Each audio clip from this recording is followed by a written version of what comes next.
Je tiens d'abord à saluer les citoyens qui prendront un peu de leur temps pour analyser ceci et qui, je l'espère, comprendront les fonctions du vote et du non-vote dans notre système politique et démocratique. Je me présente. Je m'appelle Leroy Thierry, fondateur du mouvement abstentionniste et progressiste et membre des mouvements de résistance civique face au nouvel ordre mondial. Un nouvel ordre qui met en place la dictature des lobbies privés sur nos gouvernements et dont le programme est purement et simplement la domination et le contrôle de l'économie mondiale sur les nations à travers le globe. Je vous invite pour mieux comprendre à visionner les vidéos ci-dessus.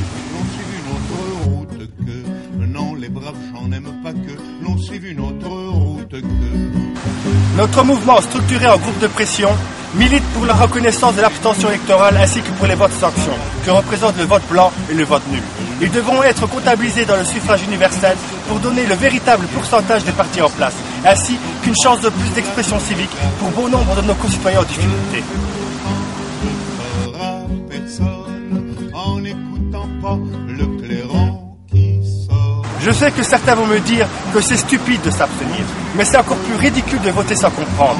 Quand on vote, on accepte de remettre sa souveraineté et sa responsabilité sur soi-même à un groupe d'hommes et de femmes qui en feront ce qu'ils en veulent lors de leurs négociations. Tandis que quand on s'abstient, on revendique sa voix et les demandes sociales et politiques qui les accompagnent.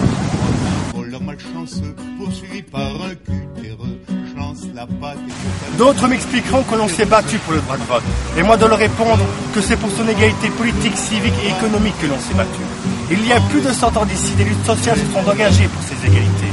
Et l'acquisition du vote à une époque où le bourgeois en comptabilisait à lui seul plusieurs n'était qu'une péripétie, certes importante, mais une péripétie de la bataille.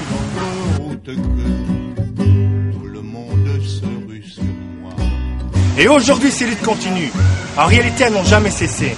Je pense que le citoyen s'est endormi sur ses lauriers parce qu'il faisait du vote l'aboutissement de la citoyenneté. Non, la citoyenneté, c'est la participation de chacun pour l'amélioration de l'œuvre commune. Et la démocratie, c'est avant toute chose le respect du choix de l'autre, le droit à la liberté d'expression pour chacun. La démocratie, c'est d'être à l'écoute de sa société sous toutes ses formes.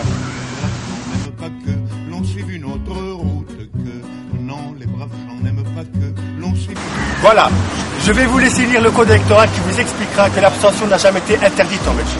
En vérité, ce n'est pas l'absence au vote qui est sanctionnée, mais le fait de ne pas la justifier. Mais comment expliquer son choix quand votre propre liberté d'expression est bafouée ou quand on ne vous explique pas vos droits les plus fondamentaux? À méditer.